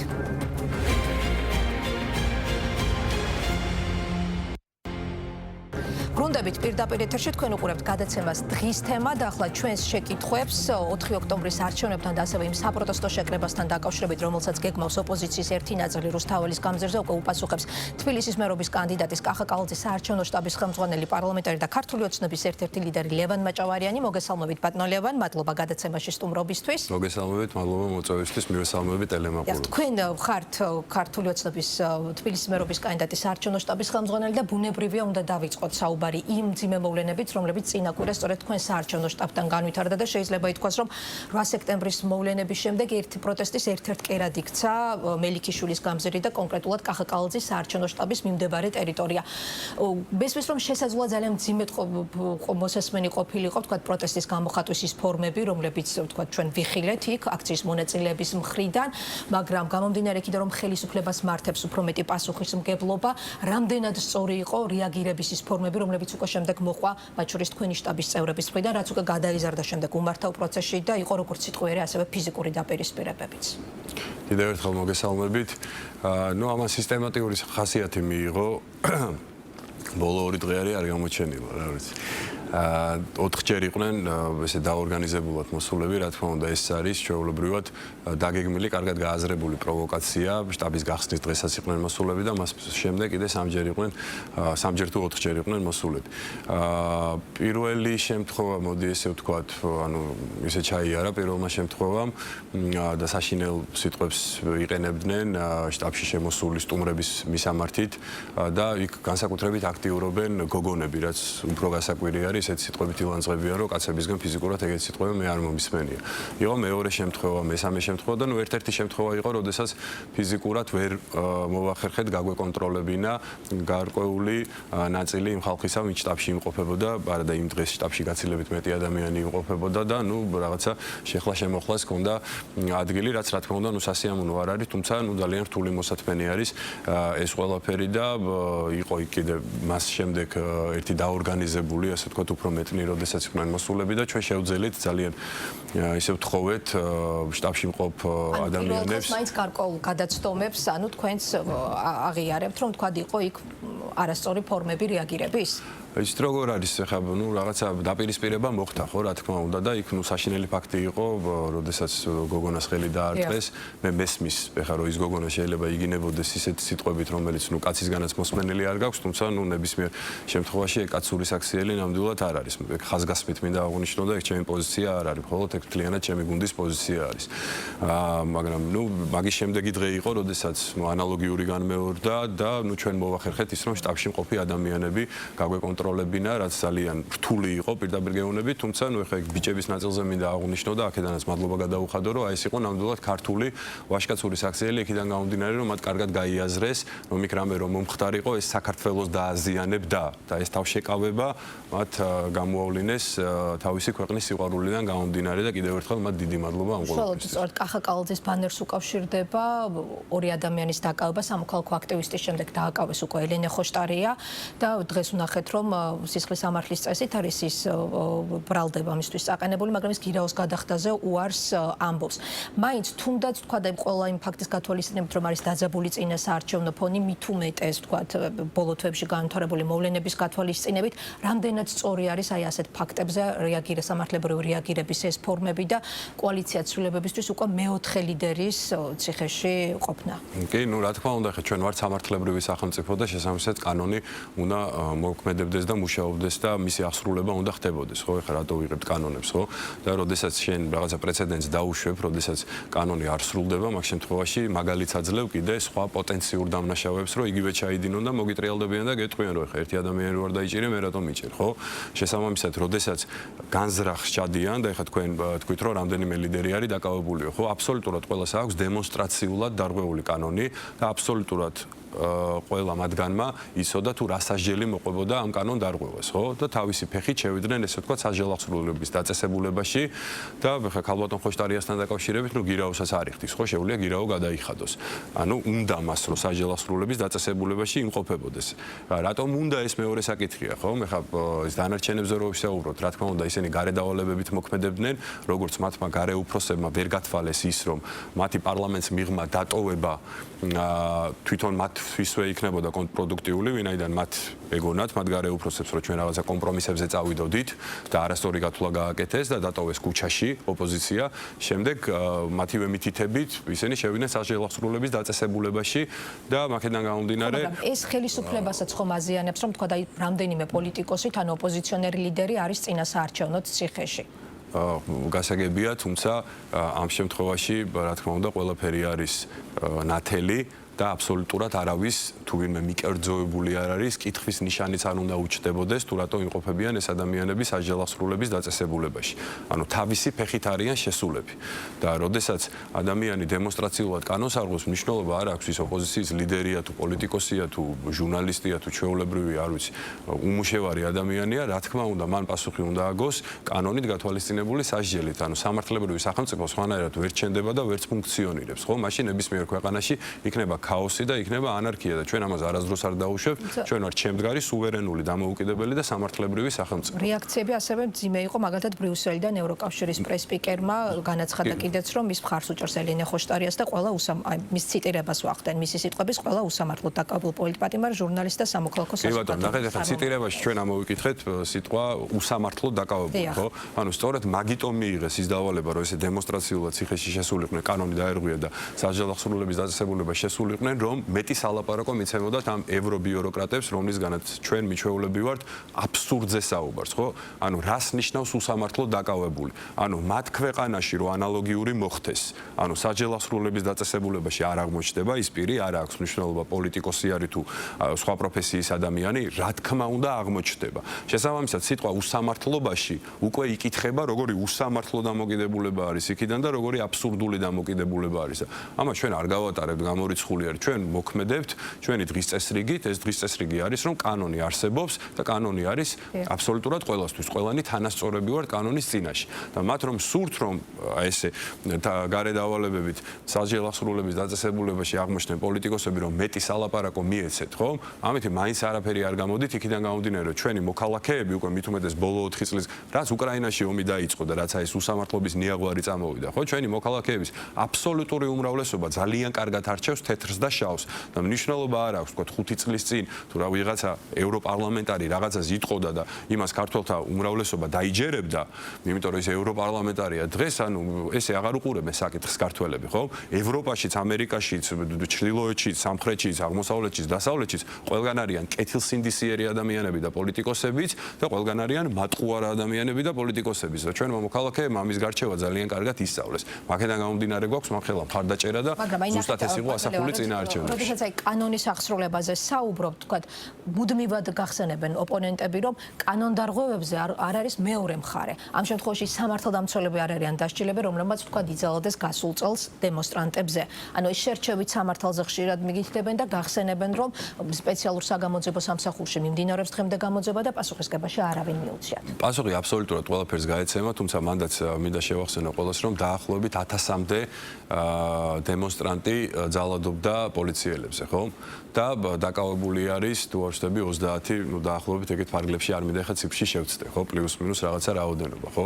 იქიდან და რამდენიმე დატოვა, ასე ვთქვათ, ჩვეულებრივად სასამართლო დარბაზი, იქიდან გამომდინარე, რომ მტკიცებულებების ის უმაღლესი სტანდარტი არ იყო წარმოდგენილი ბრალდების მხრიდან, რასაც ითვალისწინებს ჩვენი სასამართლო. შესაბამისად, სასამართლო მოქმედებს თავისი დღის წესრიგით და რა განაჩენებიც დადგა, აბსოლუტურად ყველა განაჩენზე არის ძალიან მაღალი მტკიცებულებების სტანდარტი, ფაქტობრივად ყველაზე ვიდეო ჩანაწერიც არსებობს და როდესაც ზოგადად სასამართლოზე საუბრობენ, ყველას მინდა შევახსენო, რომ ნებისმიერი საქმე, რომელსაც პოლიტიკური იარაღი მიაწეპეს და სააკაშვილიდან დაწყებული, გვარამიათი დამთავრებული, რუსთავი ორი, ასე შემდეგ, ძალიან ბევრი საქმე, ნიკა მელიას, აბსოლუტურად ყველაფერი, რაც გაასაჩივრეს სტრასბურგის სასამართლოში, ყველა საქმეში სტრასბურგის სასამართლომ დაადგინა, რომ სასამართლო მოქმედებდა ძალიან მაღალი სტანდარტით და შესაბამისად, რა თქმა უნდა, ეს მაძლევს იმის თქმის საფუძველს, რომ სასამართლო მუშაობს ისე, როგორც უნდა მუშაობდეს გამართულ ქვეყანაში. არჩევნებზე ევთოოდირის ნაწილზეც მინდა კითხოთ, ანუ შექმნის თუ არა პრობლემას მაის შედეგების ლეგიტიმაციის მხრივ ამ სადამკვირვებლო მისიის არ ყოფნა. იმიტომ რომ მოიწვიეთ 6 სექტემბერს, შემდგომ მიიღეთ პასუხი, რატომ ვერ მოხერხდა, რომ უფრო ადრე მაინც გაგზავნილიყო, რომ შემდგომ არ ყოფილიყო ეს გარემოება დროის სიმცირე მითითებული უკვე. დროის სიმცირე თვენახევრით იქნებოდა თუ ორი თვით იქნებოდა, თუ დროის სიმცირე არა, სხვა საბაბი იქნებოდა გამოყენებული თავის არიდების მიზნით. იქიდან გამომდინარე, რომ ყველას შევახსენებ ჩვენს მაყურებელს, რომ ევთოოდირმა 2024 წლის საპარლამენტო არჩევნებში, როდესაც გრძელვადიანი მისიით იყო წარმოდგენილი, დადო საბოლოო ანგარიში, სადაც წერია, რომ არჩევნები შედგა, ასახული იყო შედეგებში ამორჩევლის ნება, ნებისმიერ სუბიექტს ჰქონდა იმის საშუალება, რომ თავისუფალ გარემოში ეწარმოებინა საარჩევნო კამპანია, ბოდიში დავასრულოთ, CESCOM მოახდინა არჩევნების ადმინისტრირება ძალიან მაღალ დონეზე და საქართველოს ყავს არჩეული ხელისუფლება. აბსოლუტურად ყველაფერი ეს ხაზგასმული იყო და ევთოს გენერალური მდივნის იმ საპარლამენტო ასამბლეაზე განცხადებაც კარგად გახსოვთ, რომ ყველამ პატივი უნდა ცეთო ამ ანგარიშზე და ოპოზიცია გააკრიტიკა, რომ როგორ არ შევიდნენ ამდენი მანდატით პარლამენტში, ხო? და ეს ხო არავინ არ გაითვალისწინა, არც შიდა აქტორებმა, არც გარე აქტორებმა და გვიწერენ იქიდან რეზოლუციებში, რომ არა რაღაცა ახლა რატომ არ ჩამოდის? მაგეთ და ევთოოდირი იყო თავდაცვის რეჟიმში და ქართული ოცნება ვიცავდით ევთოოდირის რეპუტაციას თითქმის 1 წლის განმავლობაში ხან კორუმპირებულ ორგანიზაციას უწოდებდნენ და ხან რაღაცა მოსყიდულ ორგანიზაციას უწოდებდნენ, ხო? შესაბამისად, ევთოოდირის ანგარიში და ჩვენ მაგასაც ვამბობდით კომენტარებში, რომ მოდი ჯერ ევთოოდირმა მოითხოვოს ან დააყენოს საკითხი იმგვარად, რომ პატივი ცენ მის ანგარიშს და გაითვალისწინონ და თქვან, რომ ევთოოდირის 2024 წლის არჩევნების ანგარიში იყო გასათვალისწინებელი და მაგის შემდეგ ვისაუბროთ იმაზე, მოვიწვევთ თუ არა ევთოოდირსო. ეს დაახლოებით 3 წლის წინ ვაკეთებდით, 3 თვის წინ ვაკეთებდით ასეთი ტიპის კომენტარებს, იქიდან გამომდინარე, რომ რაღაცნაირად გვეძულებინა ეს გარე აქტორები, რომ ევთოოდირისთვის ეცათ პატივი, რომელიც არის ერთ-ერთი ყველაზე ავტორიტეტული სადამკვირვებლო მისია, რომელიც არის ევროპული სტრუქტურა. ისიც განაცხადა ბატონ ლევან, რომ აი საარჩევნო პრაქტიკის გათვალისწინებით თვითმმართველობის არჩევნებზე საერთოდ არც არის საჭირო ევთოოდირის მოწვევა. შემდეგ შეიცვალა მაინც პოზიცია, ხო? ჩვენ სასპეკულაციო ველი რო არავისთვის არ დაგვეტოვებინა, სწორედ მაგედან გამომდინარე გავაგზავნეთ ეს მოწვევა, რომელიც კი ბატონო, სწორად აღნიშნეთ, არ არის პრაქტიკაში ევთოოდირის დაკვირვება თვითმმართველობის არჩევნებზე, მაგრამ სასპეკულაციო ველიც რო ყველასთვის დაგვეკეტა, ეს ნაბიჯი ჩვენ მაინც გადავდგით, იქიდან გამომდინარე, ვიცოდით თუ არ ვიცოდით წინასწარ, რომ ევთოოდირი რაღაცა საბაბს გამოძებნიდა, რომ არ ჩამოსულიყო, ვინაიდან ძალიან დიდ წნეხში გადადის. ალბათონი პია კაუმა, რომელიც გახდათ საპარლამენტო ასამბლეის პრეზიდენტი, თუ არ ვცდები, როდესაც აპირებდა საქართველოში ვიზიტით ჩამოსვლას დაახლოებით 6 თვის წინ, თქვენ გახსოვთ, როგორი ბულინგის მსხვერპლი გახდა იგი ევრობიუროკრატების მხრიდან და გადადო საერთოდ ვიზიტი, ხო? ანუ ეხლა წარმოიდგინეთ, როგორ დღეში ამყოფეს ამ თვეების განმავლობაში ევთოოდირი და რა თქმა უნდა არანაირი სურვილი დაგვირების მათგან. ჩვენი ღრმარწმენით და ლოგიკა სხვა ვერაფერს ვერ კარნახობს, ზეწოლას თავი აარიდეს, ვადებთან დაკავშირებით ზუსტად ანალოგიური ვადები არის ჩეხეთის არჩევნებზეც და მოაგროვეს მისია და აგზავნიან დასაკვირვებლად. შესაბამისად, ეს რა თქმა უნდა კიდევ უფრო ამყარებს იმ არგუმენტს, რა არგუმენტსაც მე ვამბობ და შესაბამისად, რა თქმა უნდა, სხვა არაფერი არ რჩება გარდა იმისა, რომ თავი აარიდეს იმას, რომ ერთის მხრივ არ უნდა და ტყუილში შესვლა და არასწორი დასკვნის დადება, მეორეს მხრივ ვიცოდნენ, რომ ისევ ანალოგიურად ჩატარდებოდა არჩევნები როგორც 2024 წელს და მოუწევდათ ისევ დაწერა რომ მაღალ დონეზე იყო ადმინისტრირებული ის რომ ყველაფერმა კარგად ჩაიარა და ამის შემდეგ განიცდიდნენ კიდევ უარეს ბულინგს ვიდრე წინაარჩევნების შემთხვევაში და მაქედან გამომდინარე სხვა გზა არ ქონდა დარჩენილი. და რა გაძლევთ, იმიტომ რომ კეთდება პირდაპირ განცხადებები მის შესახებ, რომ დიდი უპირატესობით მოიგებთ 64-ვე მუნიციპალიტეტში არჩევნებს, მათ შორის დედაქალაქშიც. აი რას ეყრდნობა აი ასეთი ოპტიმისტური პროგნოზები, იმიტომ რომ ყავთ კონკურენტები, რამდენიმე პოლიტიკური გაერთიანება იღებს ამ არჩევნებში მონაწილეობას. ასევე მინდა ერთი ფაქტორი გავითვალისწინოთ, რაც არის ძალიან მნიშვნელოვანი გარემოება და ფაქტორი 2024 წლის საპარლამენტო არჩევნებზე ჩვენ გვახსოვს, რომ თბილისის რამდენიმე ცენტრალურ უბანში ქართული ოცნების სასარგებლოდ არ დასრულებულა არჩევნების შედეგები და იყო იქ თქვენი გუნდისთვის ამ შემთხვევაში არასასიამოვნო შედეგები. აი აქედან გამომდინარე მინდა გკითხოთ რა გაძლევთ ასეთი ოპტიმისტური განცხადებების გაგეთ რაც უფრო მეტი დრო გადის ჩვენი მოქალაქეები რწმუნდებიან იმაში რომ ის პოლიტიკა რა პოლიტიკასაც ქართული ოცნება ატარებს და გაატარა ამ 3 წელიწად-ნახევრის განმავლობაში იყო აბსოლუტურად უალტერნატივო. ჩვენი მოქალაქეები რწმუნდებიან იმაში და მით უმეტეს რაც ბატონმა დონალდ ტრამპს ოვალური ოფისი დაიკავა, რაზეც ქართული ოცნება ვსაუბრობდით, რა ნაბიჯებსაც ვდგავდით, რა გზავნილებსაც უშვებდით, ხომ ეს აბსოლუტურად ყველაფერი სიმართლეს შეესაბამებოდა. იგივე USA-თან და ნეტთან დაკავშირებული სკანდალი, როდესაც ჩვენ გვაკრიტიკებდნენ, როგორ შეიძლება თურმე ეჭქვეშ დაგვეყენებინა მათი დაფინანსება. იგივე უკრაინის ომთან დაკავშირებით, როდესაც ჩვენ ვაცხადებდით, რომ ეს იყო პროქსიომი და უკრაინა გამოიყენეს თავისი გლობალური ინტერესებისთვის გარე ძალებმა, ვისაც ბატონი ტრამპი Deep State-ს უწოდებს. და ჩვენი მოქალაქეები იმასაც აკვირდებიან, რომ აჟიტირებულები რომ იყვნენ ჩვენი მოქალაქეების გარკვეული ნაწილი, რომ რაღაცა შესაძლებლობის ფანჯარა და ასე შემდეგ, უკრაინას პირდებოდნენ დაჩქარებული წესით ნატოში მიღებას ომის დაწყებისთანავე და როდესაც ორ კვირაში ომი სრულდებოდა სტამბულში გაფორმებული ხელშეკრულებით, ბორის ჯონსონმა ჩაშალა ეს ხელშეკრულება, იქიდან გამომდინარე და ის შეთანხმება იქიდან გამომდინარე, რომ ბოლომდე მოგეხმარები და გაგამარჯვებინებთ. უყურებენ ჩვენი მოქალაქეები ამ ყველაფერს და აანალიზებდნენ, რომ იგივე დღეში აღმოჩნდებოდა სამწუხაროდ საქართველოს. იმასაც აანალიზებენ, თუ როგორი უსამართლობის ნიაღვარი მოდის და წინა ადმინისტრაციიდან როგორი უსამართლობა მოდიოდა, ხო? მეთიუ მილერი ყოველ დილას ჟურნალისტებთან საუბარს იწყებდა საქართველოზე საუბრით, ხო? შეიცვალა ადმინისტრაცია, ნეგატივი არანაირი არ მოდის. ჩვენი მხრიდან სრული მზადყოფნა არის. პოზიტიური ნიშნებიც არ ჩანს ჯერჯერობით ურთიერთობის დათბობის. ეხლა ბატონ ტრამპის ადმინისტრაციასთან ჩვენი, ასე ვთქვათ, ურთიერთობის ახალი ფურცლიდან დაწყება, ხო? ჩვენ ყველაფერი გაკეთებული გვაქვს და ფიზიკურად პრეტენზიას ვერ წაგვიყენებს ვერავინ იმასთან დაკავშირებით, რომ რაღაცა ჩვენ არ გავაკეთეთ ისეთი, ან პირიქით რაღაცა ისეთი გავაკეთეთ, რომ ამერიკის შეერთებულ შტატებთან ურთიერთობები არ გადაიტვირთოს სრული თანხმედრა ღირებულებებით ნაწილში, პოლიტიკურ ხედვებში, გზავნილებში და ასე შემდეგ, ხო? მაგაზე ვერავინ ვერაფერს ვერ გვეტყვის, ერთი პრეტენზიაც კი ვერ იქნება თეორიაში. ხოლო რაც შეეხება კიდე რო გავაგზავნოთ თემა, ხო? ძალიან ბევრ რაღაცას აეხადა ფარდა და ამასთანავე ოპოზიციასაც უყურებენ, ხო? ჩვენი ამორჩევლები და ხედავენ, რომ ესე იგი მიგვათრევდნენ საომარ ვითარებაში თავისი რიტორიკით, თავისი ქცევით, თავისი დაორგანიზებული აქციებით, თურმე რატო არ გაუშვით მოხალისეებით სავსე თვითმფრინავი, თურმე რატო არ დაუწესეთ რუსეთს სანქციები და ასე შემდეგ. ამ ყველაფერს მოქალაქეები რა თქმა უნდა თავის შეფასებას უკეთებენ. ხოლო თვითონ ოპოზიციის მხარეს შეხედეთ დააკვირდით ერთ რაღაცას, ხო? ესე იგი მათ პირდაპირ შეურაცხყოფა მიაყენეს თავიანთ ამორჩეველს და არ მიიღეს საპარლამენტო მუშაობაში მონაწილეობა. შემდეგ ატყუებდნენ თავიანთ ამორჩეველს, რომ არჩევნები იყო გაყალბებული, ხო? და ერთი მტკიცებულება ვერ დადეს და 400,000 ხმა და 500,000 ხმა რაღაცებს იგონებდნენ, ხო? ამის შემდეგ, რა ვიცი, ლელო და გახარია ამბობდნენ, რომ ნეიტრალურ კანდიდატებს დავაყენებთო და აპოლიტიკურები იქნებიანო და მანამდე ამბობდნენ, რომ საერთოდ არ მივიღებთ მონაწილეობას. ანუ ქაოსში არის ოპოზიცია და ჩვენი მოქალაქეები ატყობენ, რომ ეს ქაოსი გამოწვეულია იმით, რომ ისინი გარედან იმართებიან და ჩვეულებრივად, როდესაც გარედან რაღაცა დავალებას სვლიან, იმ ინსტრუქციას უნდა მიყვნენ. და ქართველებს არ სურთ, რომ გარედან ვიმართებოდეთ და სურთ, რომ გადაწყვეტილებები მიიღებოდეს საქართველოში. და კარგად აანალიზებენ, რომ ეს მხოლოდ ქართული ოცნების პირობებში არის შესაძლებელი. და კონკრეტულად ეს ორი დედა ნაციონალური პარტია გაწიეს გვერდზე, იქიდან გამომდინარე, რომ ნაცებს ვერ ჩამორეცხეს თავისი წარსული, ახლები ვერ შეასაღეს, ბოდიში უნდა დავასრულო, როგორც ვითომ არანაცები, გაწიეს გვერდზე, რომ გამიჯნონ გახარია და ხაზარაძე, ხო? ამ შემთხვევაში ხა აკვირდებიან მოქალაქეები, როგორ იქცევა ბატონი გახარია, ხო?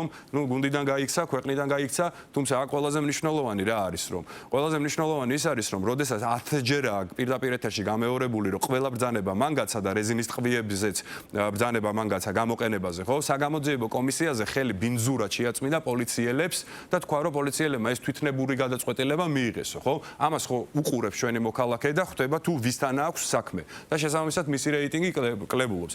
ლელოზე და რა ერთობას გამორიცხავთ და რა ერთობაზე არის საუბარი, როდესაც უშვერი სიტყვებით ლანძღავდნენ გახარია და ხაზარაძე ერთმანეთს, ერთი მეორეს რუსეთის აგენტს ეძახდა და მეორე ხაზარაძეს ეძახდა ჩვეულებრივ თაღლიც, ხო? და რა ფასადურ ერთობაზე არის საუბარი? ამას მოქალაქეები მაგრამ ნუ გახარიაც იყო თქვენი გუნდის წევრი. კი ბატონო, მაგრამ მე ხა გეუბნებით გახარია ჩვენი ყოფილი გუნდის წევრია და არასდროს ჩვენი გუნდის წევრი აღარ გახდება და ვერანაირ პარტნიორობაზე ვერ იქნება ვერასდროს საუბარი. 4 მუნიციპალიტეტშია გაკეთებული კოალიცია ნაციონალურ მოძრაობასთან.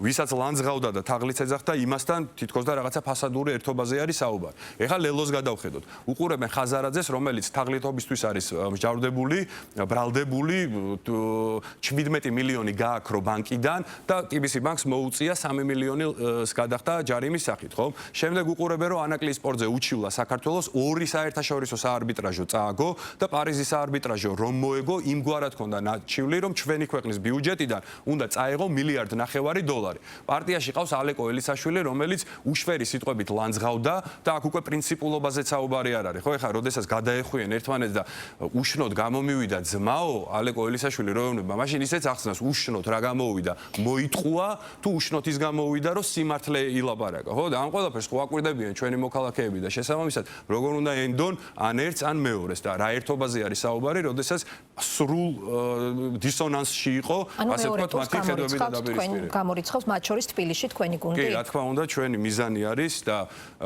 ყველა კვლევა ამაზე მეტყველებს, რომ თბილისი უნდა დასრულდეს პირველი ტურით. 4 ოქტომბერს არჩევნების დღესთან ერთად ასევე რუსთაველის გამზირზე დაანონსებული აქვს ოპოზიციას, ყოველ შემთხვევაში ბოიკოტის მომხრე ოპოზიციის ნაწილს. რუსთაველის გამზირზე საპროტესტო შეკრება ერთ-ერთი ორგანიზატორი არის პაატა ბურჭულაძე, მოძრაობა რუსთაველის გამზირი. ასევე ერთ-ერთი ორგანიზატორი, ყოველ შემთხვევაში აქტიური მოწოდებებით გამოირჩეოდა 4 ოქტომბრის არჩევნებთან აქციასთან დაკავშირებით ლევან ხაბეიშვილი, რომელიც ახლა ასევე საპატიმროში აღმოჩნდა. ოპონენტებს აქვთ ეს ყარირწმენა იმის შესახებ, რომ ხელისუფლება მიზანმიმართულად დააკავა ლევან ხაბეიშვილი, იმიტომ რომ მათივე განცხადებით მართულ გუნდს ეშინია 4 ოქტომბერს დაგეგმილი აქციის. ლევან ხაბეიშვილმაც დემონსტრაციულად დაარღვია კანონი, როდესაც იგი განუწყვეტლივ ქრთამს თავაზობდა ერთის მხრივ სამართალდამცავი უწყებების წარმომადგენლებს და მეორეს მხრივ საუბრობს დამხობაზე, სახელმწიფო დამხობაზე და ბატონ არჩილ გორდულაძეს აქვს შესანიშნავი პოსტი დაწერილი, პირდაპირ მითითებული არის რომელი მუხლი და რომელი პუნქტი აქვს დარღვეული კანონის და შესაბამისად რა თქმა უნდა იგი იყო დასაკავებელი. და ჩვენ არ ვსაუბრობთ ამ შემთხვევაში რიგით მოქალაქესთან, რომელსაც აბსოლუტურად არანაირი რესურსი არ გააჩნია და მან რო ესეთი მოწოდებები გააკეთოს, შეიძლება რაღაცა პერფორმანსში ჩაუთვალოს. ჩვენ ვსაუბრობთ ნაციონალური მოძრაობის პოლიცსაბჭოს თავმჯდომარეზე, რომელსაც რა თქმა უნდა ფულადი რესურსიც გააჩნია, რომ ის ქრთამის შეთავაზება სისრულეში მოიყვანოს და რომელსაც რა თქმა უნდა იმისი რესურსიც გააჩნია, რომ ქაოსი შემოიტანოს ქვეყანაში. შესაბამისად, რელევანტური არის ეს პიროვნება ამ ყველაფრისთვის და არ ვსაუბრობთ ისეთ ადამიანზე, რომელმაც შეიძლება უბრალოდ კეკლუცობა დაიწყოს და ესეთი განცხადებები გააკეთოს. მაგრამ მისმა თანაპარტიელებმა რამდენიმე წუთში ანალოგიური მოწოდებები გააკეთეს. ეს უკვე პოლიტიკურ კეკლუცობაში გადავიდა და ეს უკვე გადავიდა რაღაცა პერფორმანსის დადგმაზე. და როდესაც თუ სამართალდამცავი უწყებები და მე რა თქმა უნდა უფლებამოსილი არ ვარ და არც ამისი ცოდნა გამაჩნია და ასე შემდეგ, ნიშნებს სადმე აღმოაჩენენ ზუსტად ანალოგიურს, რაც აღმოჩენილ იქნა ხაბეიშვილის შემთხვევაში, რა თქმა უნდა, იქაც იქნება რეაგირება გასაკეთებელი. თუმცა ხაბეიშვილთან დაკავშირებით მაგიტომ შლით ემას ესე, რომ ჩვენი მოქალაქეებისთვის უფრო გასაგებია. თუმცა თანაგუნდელები იმასაც მიუთითებენ ხაბეიშვილის, რომ მას ჰქონდა მორალური უფლება სამართალდამცავებისთვის მსგავსი მოწოდებებით მიემართა, იქიდან გამომდინარე, რომ ხაბეიშვილი ასევე გახდა ძალადობის მსხვერპლი სამართალდამცავების მხრიდან. ჩვენ ახლა აქ არ ვსაუბრობთ, ან ჯერ რომელ მორალზე ვსაუბრობთ, როდესაც ლევან ხაბეიშვილზე არის საუბარი, ხო, მე ყოველთვის ვერიდები ხოლმე ესეთი რაღაც შეურაცხყოფელი განცხადებების გაკეთებას, მაგრამ ნუ ყველაფერს რაღაცა ზღვარი აქვს, რა მორალზე არის საუბარი, ხაბეიშვილზე რო არის საუბარი. და მეორეს მხრივ, როდესაც ეუბნები წვრთნებში არ მიიღო მონაწილეობა და თუ ინფორმაციას გამოიტან და თუ ამას არ გააკეთებ და თუ შენ ფუნქციას არ შეასრულებ, მიიღებ ამდენს და ამდენს, ეს არის პირდაპირ ქთამზე მოწოდება და კიდევ ერთხელ ვამბობ, რომ მას ამისი რესურსი აქვს, ვინაიდან არის ისეთი პარტიის პოლიცსაბჭოს თავმჯდომარე, რომელსაც ფულადი რესურსი გააჩნია. და მაქედან გამომდინარე, რა თქმა უნდა, რელევანტური არის.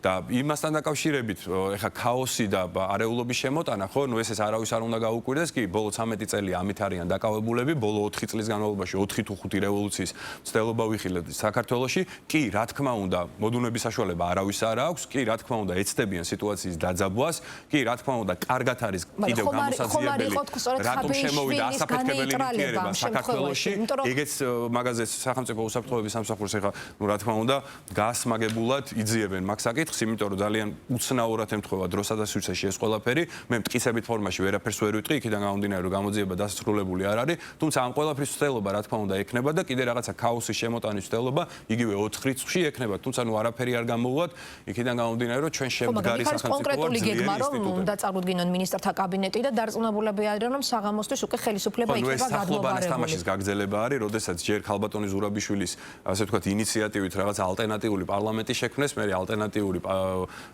მთავრობა ჩამოაყალიბეს, თუ არ ვცდები პრემიერ-მინისტრად ვინდა ნიშნეს არ ვიცი, მანამდე კიდე რაღაცა ქარტიის თემა რო იყო, ანუ ზუსტად ანალოგიური სახლობანას თამაში არის, იგივე პაატა ბურჭულაძე, რომელიც ახლა ავანგარდში დგას და ხან ტელეფონით არჩევნები ჩავატაროთო და ხან სტადიონი მომაქირავეთო, კი არა და მიქირავეთო მერიას რო შეუთვალა, ანუ ჩვეულებრივად ეს არის არასერიოზული ბავშვური თამაშები და როდესაც მოქალაქეები აკვირდებიან რომ იქით მხარეს ესეთი დაბალი დონის პოლიტიკოსები არიან, რომლებიც უბრალოდ შტაბობანას თამაშობენ, ხო? ესეც რა თქმა უნდა ზრდის ჩვენ რეიტინგს და ამცირებს მათ რეიტინგს. ხო, მაგრამ ეჭვები უბრალოდ გაძლიერდა ხაბეიშვილის მისამართით იქიდან გამომდინარე, რომ ის იყო ერთ-ერთი აქტიური, ვთქვათ, მხარდამჭერი ამ 4 ოქტომბრის შეკრების და ოპოზიციამ ეს ჩათვალა მის განეიტრალების, მისი დაკავება ჩათვალა მის განეიტრალებას. მაშინ ოპოზიცია ჩამოყალიბდეს, ხაბეიშვილი ატყუებდა ნაციონალური მოძრაობის ამომრჩეველს, რომ ეს გეგმა ქონდა. თუ ხაბეიშვილი არ არის მატყუარა და რეალურად ეს გეგმა ქონდა. მაშინ ჯერ ამაზე ჩამოყალიბდნენ და თქვან ხაბეიშვილი იტყუებოდა და ატყუებდა თუ არა ნაციონალური მოძრაობის ამომრჩეველს, ვისაც ამას პირდებოდა და დაარქვან მატყუარა და თუ მატყუარა არ არის, მაგ შემთხვევაში, ესე იგი ხაბეიშვილი რეალურად ამ ყველაფერს გეგმავდა, ხო? აი ჯერ ამაზე მივიღოთ პასუხი ნაციონალური მოძრაობისგან და მე შეგვიძლია გამორიცხავთ თუ არა, რომ ქართული ოცნების გუნდიდან წასული ყოფილი მაღალჩინოსნები ასევე თანამშრომლობდნენ ოპოზიციასთან, მათ შორის 4 ოქტომბრის გეგმის ავტორებთან. ამ საკითხზე ეჭვები გააძლიერა პრემიერის განცხადებამაც, რომელმაც თქვა, რომ მათ შორის თქვენი გუნდის ყოფილი წევრებიც აწვდიან გარკვეულ ინფორმაციას. მაგრამ აი ვის გულისხმობდა მთავრობის მეთაური, ანუ კავშირები იკვეთება ოპოზიციასა და ყოველთვის ოპოზიციის ნაწილსა და თქვენს ყოფილ მაღალჩინოსნებს. რა თქმა უნდა, მე ამაზე საჯაროდ ვერ ვისაუბრებ, კი ბატონო, იქ პრემიერ-მინისტრმა რა განცხადებაც გააკეთა, ეს განცხადება სიმართლეს ეფუძნება და ეფუძნება კონკრეტულ ფაქტებს და კონკრეტულ ინფორმაციებს. ამის იქით მე ვერაფერს ვერ ვიტყვი. ან საუბარია იმ ადამიანებზე, რომლებიც ცოტა ხნის წინ წავიდნენ თქვენი გუნდიდან? იცით რა არის, ეხლა რო შევიდეთ ამ თემაში, გამორიცხვის მეთოდით შეგიძლიათ სადამდე რაღაცა წერტილამდე მიმიყვანოთ და მაგის საშუალებასაც არ მოგცემთ, ძალიან დიდი ბოდიშის მოხდით. თუმცა ანუ თქვენთვისაც ცნობილია და ეს კონკრეტულ სახელგვარს რა თქმა უნდა, ჩემთვის იმდენი ინფორმაცია ცნობილი არ არის, როგორც პრემიერ-მინისტრისთვის, ან როგორც სახელმწიფო უსაფრთხოების სამსახურის ხელმძღვანელისთვის, თუმცა ნუ რაღაცა ინფორმაციებს მეც ვფლობ და არც არაფერს არ დავადასტურებ, არც არაფერს არ ვუარყოფ, რომ გამორიცხვის მეთოდითაც კი რაღაცა სურათი არ შეიქმნას. და ბოლოს მექნება შეკითხვა, რომ ანაწითლიძემაც დაანონსა, რომ იქნება ყოფილი მაღალჩინოსნების დაკავებების სერიის გაგრძელება. ჩვენ ვნახეთ, რომ თავდაცვის ყოფილი მინისტრი დააკავეს, ეკონომიკის ყოფილი მინისტრის ყოფილი მოადგილის შემდეგ უკანონო შემოსავლების ლეგალიზების საქმეზე კიდევ ერთი სისხლის სამართლის საქმე არის აღძრული, დიდი ოდენობით $630 მილიონ არის საუბარი და 35 მილიონ ევროზე.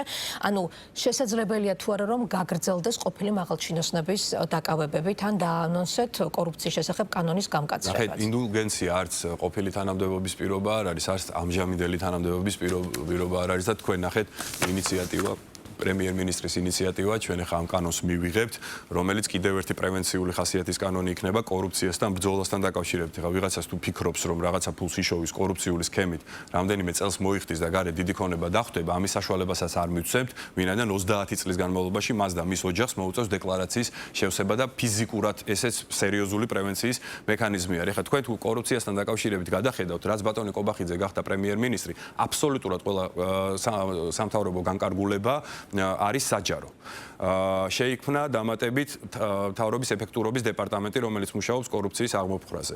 გაძლიერდა აუდიტის სამსახური და ბატონი გაბიტაშვილი 12 წლის შემდეგ ხელისუფლებაში მოსვლიდან, ანუ მანამდე ნებისმიერ რაღაცაზე, რაც მე შეიძლება დღეს დავიწყო, ხო, შეიძლება ვთქვა, რომ რაღაცა არის დაგვიანებული და გუში რატო არ დავიწყე, ხო? მოცემულობას გააჩნია და ეხლა ბოლოს 4 წელს უგადავხედავთ, მით უმეტეს ისეთ მოცემულობაში ვიმყოფებოდით ჩვენ, სადაც ნუ არ ვიცი, ბეწვის ხიძე ვიარეთ, რომ ომში არ აღმოჩენილიყავით და კარგად გახსოვთ თუ როგორი ზეწოლა მიდიოდა როგორც ჭიდა აქტორების მხრიდან, ისე გარე აქტორების მხრიდან. მადლობა ღმერთს, დღეს მხოლოდ ევრობიუროკრატების მხრიდან მოდის ეს ზეწოლა, მაგრამ ხალხი ჩვენი მოქალაქეები ამას ყველაფერს კარგად ხვდებიან. ამერიკის შეერთებული შტატებიდან ეს ზეწოლა აღარ მოდის. შესაბამისად, ნებისმიერ რაღაცაზე შეგვიძლია ვთქვათ, რომ დღეს რო ვარჯიში დავიწყო, გუშინწი რო დამეწყო, უკეთესი იქნებოდა ვარჯიშის დაწყება, ხო? ჩვენ აწყვოთი ცხოვრობთ, ხო? დღევანდელი დღით ცხოვრობთ და დღეს რა მოცემულობა არის? დღეს არის მოცემულობა, რაც ჩამოვთვალე ამ კანონების მიღება, თაღლითობაზე კანონის მიღება, რომ ადამიანს არ კონდეს იმის საშუალება, რომ ითაღლითოს, რაღაცა ქონება მოიპოვოს, წავიდეს ციხეში და სხვას გადაუფორმოს და გამოვიდეს და დახვდეს, ის დაუბრუნდება ვისგანაც ის უკანონოდ აქვს წაღებული, კორუფციის წინააღმდეგ ხედავთ, აუდიტის სამსახური გაძლიერდა, ბატონი გაბიტაშვილი გადავიდა აუდიტის სამსახურში, როგორი დაუნდობელი ბრძოლა არის გამოცხადებული. ნარკორეალიზატორების მიმართულებით როგორი დაუნდობელი ბრძოლა არის გამოცხადებული, თქვენ კარგად ამჩნევთ და დღე არ გადის, რომ ძალიან მსხვილი ოდენობის ნარკოტიკული საშუალებების ამოღება არ ხდებოდეს და ფაქტობრივად, ნუ არ ვიცი, ხა რაც გეკა გელაძე გახდა შინაგან საქმეთა მინისტრი, ნუ წარმოუდგენელი სამუშაო გაწია ამ მოკლე ვადაში, რამდენი რეალიზატორიც არის დაკავებული, ხო? მე არ ამგონია, რომ რომელიმე ქვეყნის შინაგან საქმეთა მინისტრს ესეთი მაგარი დებიუტი ქონოდა თავის თანამდებობაზე, ხო? და უსურვებ, რომ რა თქმა უნდა ესე გააგრძელოს და დარწმუნებული ვარ ესე გააგრძელოს.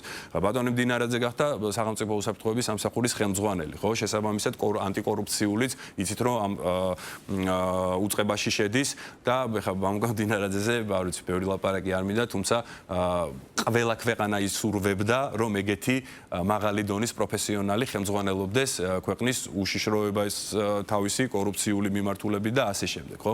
შესაბამისად, უკომპრომისო ბრძოლა არის გამოცხადებული ყველა ტიპის დანაშაულის მიმართ, ორგანიზებული დანაშაული, ნარკორეალიზატორების მიმართულებით წინა წლებში იყო ჩავარდნები ამ მხრივ, იმიტომ რომ ფაქტობრივად ყოფილი ჩავარდნას ნამდვილად ვერ დავარქვევ. იგივე კორუფციის თემას რო შევხედო, დღეს და არ ვიცი, წინა წელსაც ჩვენ ვასწრებდით ევროკავშირის წევრ 7-8 ქვეყანას. შესაბამისად, ჩავარდნას ნამდვილად ვერ დავარქმევთ, ხო? ევროკავშირი ხო არის რაღაცის სტანდარტი, ხო? და როდესაც 7-8 ქვეყანას შენ უსწრებ, ხო, რა თქმა უნდა, სიტუაცია არის ძალიან ნორმალური. თუმცა ჩვენ გვინდა რომ სიტუაცია იყოს იდეალური და რაც პრემიერ-მინისტრი გახდა ირაკლი კობახიძე, პირველივე დაპირება ესეთი საჯარო იყო, რომ მისი ერთ-ერთი მთავარი პრიორიტეტი არის ის, რომ ტოპ 3 ქვეყანაში შევიდეთ კორუფციის სიმცირის კუთხით.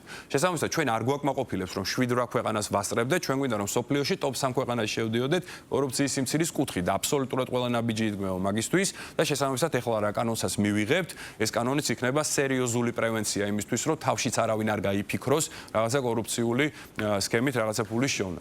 დიდი მადლობა ლევან მაჭავარიანი, მმართველი პარტიის თბილისის მერობის კანდიდატის კახა კალაძის საარჩევნო შტაბის ხელმძღვანელი და პარლამენტარი პასუხობდა გადაცემა დღის თემის შეკითხვებს პირდაპირ ეთერში. ამით დღეს გადაცემა დასრულებულია. ხოლმე გემშვიდობებით.